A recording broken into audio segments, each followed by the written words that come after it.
These girls love the boy, they love the boy. These girls love the boy. These girls love the boy, they love the boy. These girls love the boy. These girls love the boy. Hey, what's going on, YouTube fam? It's your boy Mark, and I'm back with another video, and this is part 2 of my addiction video.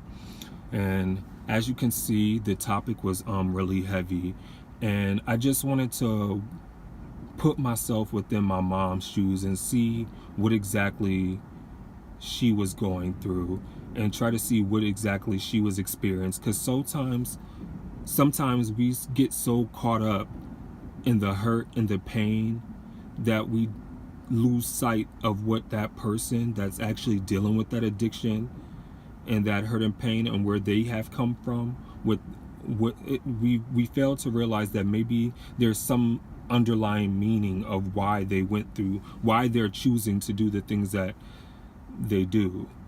I know for myself, I harbored so much hate and hostility and resentment towards my mother when I was younger, and it all stemmed from when I spoke about in my second video, I believe it was, when I spoke about how my mom abandoned me when I was 2 months old and didn't want me. But it was just so much that was going on, and when you have to battle with addiction, it's a scary thing, because how can I say this? I know me personally, I had and seen a lot of things and how a drug addiction and alcohol abuse really shaped my mom and how it had a real physical and mental toll on her. And it also had a real strong toll on me because of the simple fact of this, and I'm about to get really real and raw with you guys. I actually witnessed my mom one time raped, because she was strung out on drugs and alcohol, and she tried her hardest to sit there and fight back, but she couldn't. And I don't even know if I told my foster dad this, and it was so hard for me because at this time I was like around 11 years old. This was like freshly after my great-grandmother had died, and my mom and I had just moved out of the Salvation Army homeless shelter that we were in.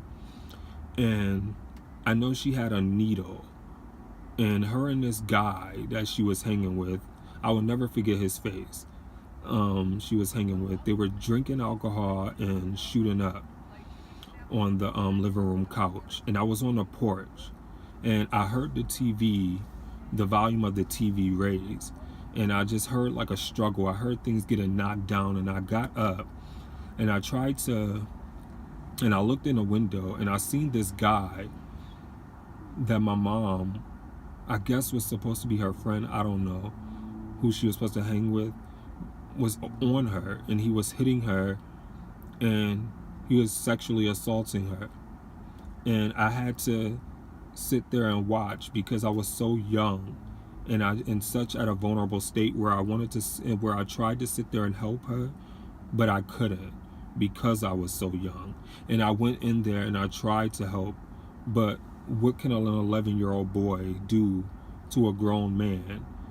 And then on top of that, a grown man who's strung out on drugs and alcohol, with their mom strung out on alcohol. And it's imagery it's an image that's set in my head forever, and then I don't think I will ever forget it. And that wasn't the only time I witnessed my mom raped. I've actually witnessed my mom raped 3 times on 3 separate occasions. And also, when my mom was so high on drugs and alcohol, she even tried to kill me one time, where in another poem I spoke about how she was so angry at me, and it was just for the simplest thing of me not sweeping the floor, where she hit me and jumped on top of me and tried to strangle me. Like, she put her hands around my neck and started choking me, and I had to sit there and scream and cry to get her off of me until she finally snapped into reality and figured out what she was doing. And this gave me so much pain and hurt, where I had so much anger and hurt towards my mother, where I just wanted to know why my mom chose drugs instead of her son, or why she chose drugs and alcohol instead of victory, or why she chose being in relationships with men who didn't care about her body, didn't care about her well-being, didn't care about her son, and didn't care if they endangered me to the point where they had me witness her being raped. And that's a hard task for some, and it's something that kids should never have to go through. And that's why I've spoken about how I had a couple suicide attempts. My first one was when I was 8 years old and I was living with my grandma, and I was wondering why my mom wouldn't be in my life, and why my dad wasn't a part of my life, my biological father. And there was another occasion where I tried to take pills, but it didn't work.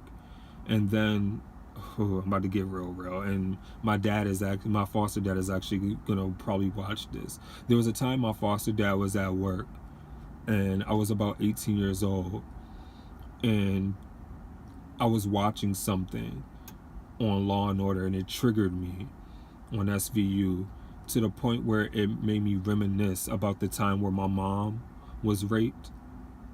And I went and grabbed my foster dad gun, and I put it to my head because I wanted to kill myself and abolish my very existence from being on this earth, because I didn't feel like sometimes I was needed, or I didn't feel like I was important enough.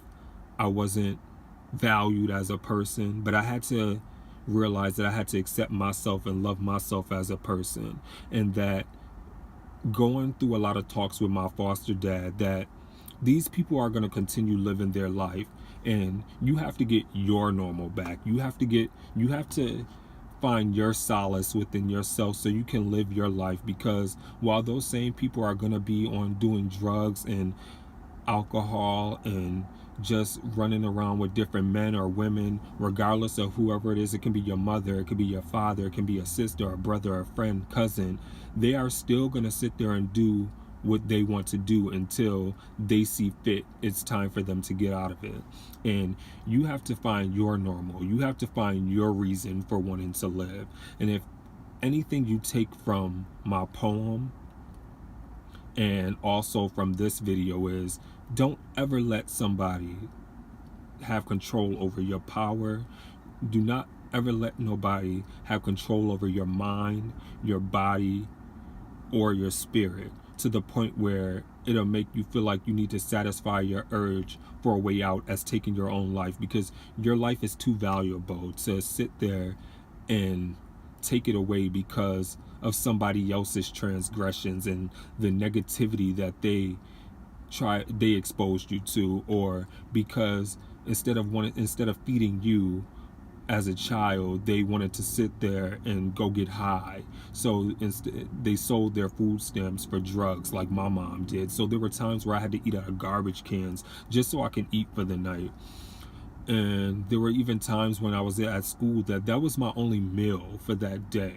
When I was at school during free lunch, that's the only time that I actually ate, because my mom was so high on drugs and needed to get a quick fix to suppress the pain that she was dealing with. And for a while, I thought that I blamed myself. I thought it was my fault of why my mom was the way she was. But I had to realize that it's not my fault. What she's doing is her transgressions. But I need to live my life and move forward.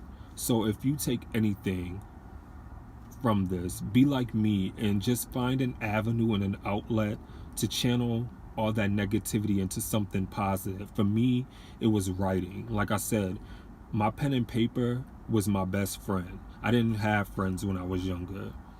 So I had to express myself on a piece of pen and paper and try to navigate life myself. And look at me now. I have 3 degrees, and I'm going to earn my 4th degree in May of 2018. So I'm going to have 2 master's degrees and 2 undergraduate degrees. So if anything you take from this, keep your power and never let somebody control your life. Those are the 2 main things. And also forgiveness. Forgiveness is key. You have to forgive, because when you harbor hate inside your soul, it eats at you, and then you almost get to the point of almost taking your own life. So never get to that point. And if you guys have any comments or questions or anything, or you want to learn more about my story and how I battle with a lot of these issues, you can comment. You can subscribe to my channel. You can hit me up in my personal email, which will be down below in the description box. You can also find it on my channel. You can also hit me up on my social media platforms, on my Snapchat, on my IG, and on my Twitter. And this is your boy Mark, and I'm out of here. And remember, be awesome, stay awesome, you are awesome. Peace.